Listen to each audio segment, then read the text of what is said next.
Hi guys, welcome. This is Haino Victor, Quality Assurance Engineer. So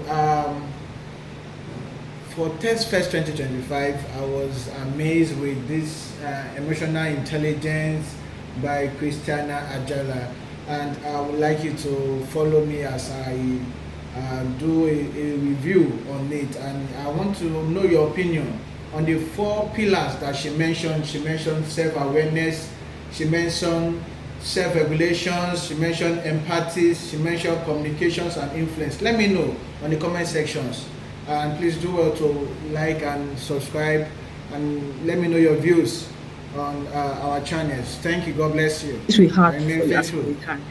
I'm not sure exactly how you said it, but before you can ask for someone's collaboration or for someone to support you, you must have connected with them emotionally on an emotional level. Okay.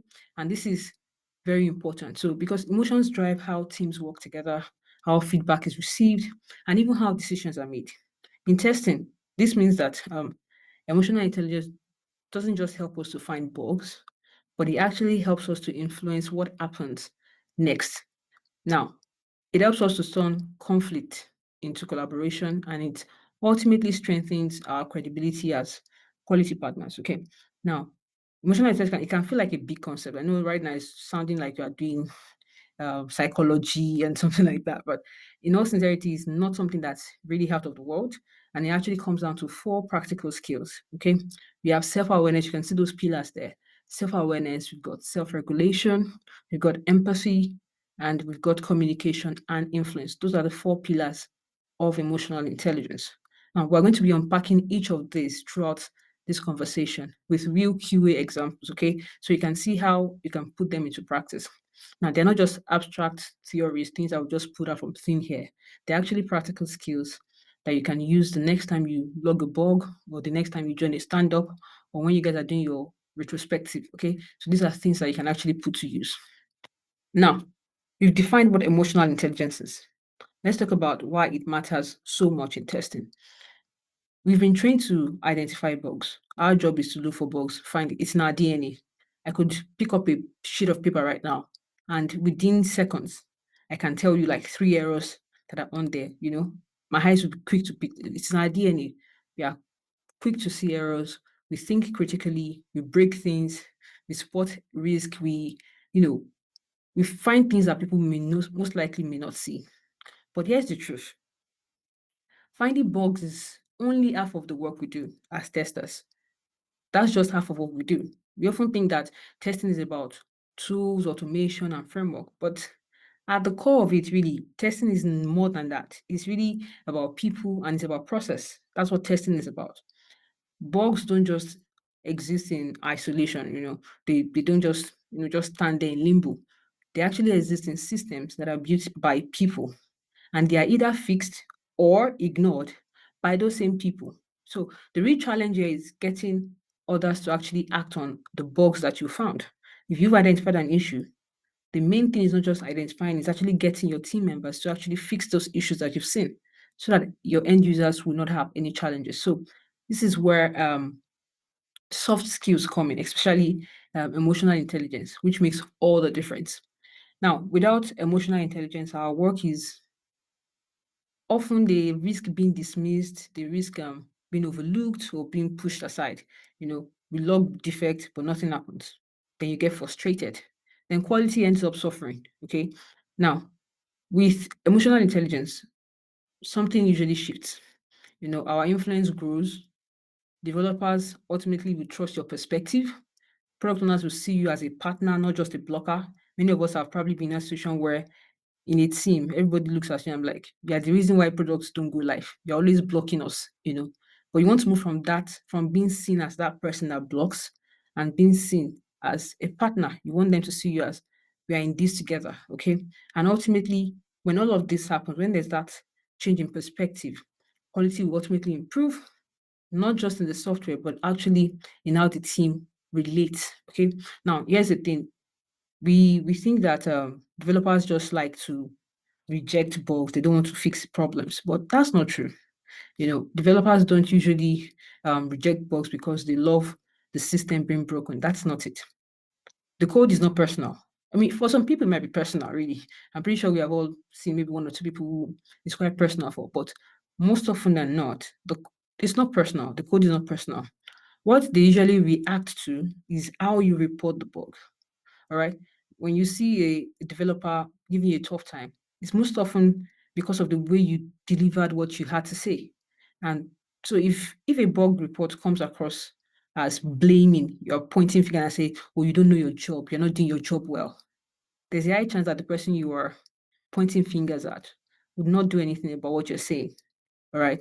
Um, so you don't want to create a situation where people feel like you are blaming them or you are pointing fingers at them unnecessarily. You don't want to do that. The technical issue will still stand. However, the response would is dependent on the delivery. Okay, so you've got a bug, but how you deliver what you've seen really matters. Now, let's give a real world example for it.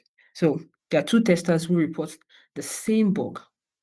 One of the testers says, oh, this is a blocker, and he or she goes on to explain how it's going to frustrate the end users and ultimately impact the business, right? There's a bug. This is how it's going to affect people. And this is how it ultimately affect us. Then we have the other tester who says, oh, this thing is not working. You didn't do this properly. You did not follow what was given in the product requirement document. Those are two people. If you were a developer, who do you think you're going to give priority to? Who will you give preference to?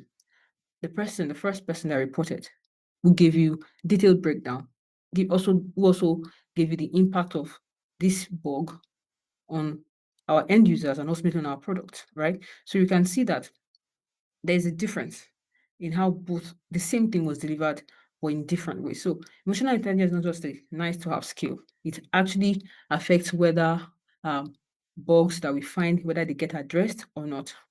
You can see what I have there on the screen. It says how we communicate matters as much as what we find. Once we understand that it's not just about what we find, how we communicate what we find actually matters as well. Then there's going to be a change in the team dynamics ultimately. All right, so next slide. Testing is people, process, and tools. Let's take a moment to think about all the tools and all the processes that we use in quality assurance. You know, your automation frameworks, your CI/CD pipelines, your test suites, all of them. All of these things help us find issues quickly and reliably. But here's the catch. Automation can help us find issues, but they don't necessarily convince anyone to act on them. So you've used your tool to identify things that are not working. That does not mean the developer is going to fix it. A bug in a report cannot fix itself. There's nothing you can do about it. It's still a human being that's going to fix it. So the actual action that is required needs people, okay? And processes like your agile ceremonies, your sprint planning, your bug triage, they are all great. There's nothing wrong with them, but they are only as strong as the people that are driving them. So if the human side of the work you're doing is neglected, even the best processes and the best tools will not deliver impact. So if you are not considering the human side of things in the work you are doing, most likely there's going to be a problem. You know, we are in the age of AI now where people use AI a lot. But trust me, the human component of what we do is very, very important. You can't rely on tools and processes alone. You actually need that human side of things. So this is what makes emotional intelligence very essential. It's the skill that helps us navigate the human side of testing. It allows us to influence decisions, to foster collaboration, and to ultimately ensure that the bugs we find actually lead to better quality outcomes. Because at the end of the day, testing isn't just about systems and scripts and frameworks. It's actually about people. And that's what makes emotional intelligence very, very powerful in the work that we do. All right, so let's just do a quick reflection. This isn't about guilt. I'm not trying to guilt trip anybody here. This is about awareness. Okay, every interaction that we have can either build bridges or create friction. So that's where we move from theory into practice. The core of emotional intelligence, so that every tester needs to do. So think of the last bug you raised. How did you frame it? Was it with empathy or with frustration? You just, in your little corner, just think about it.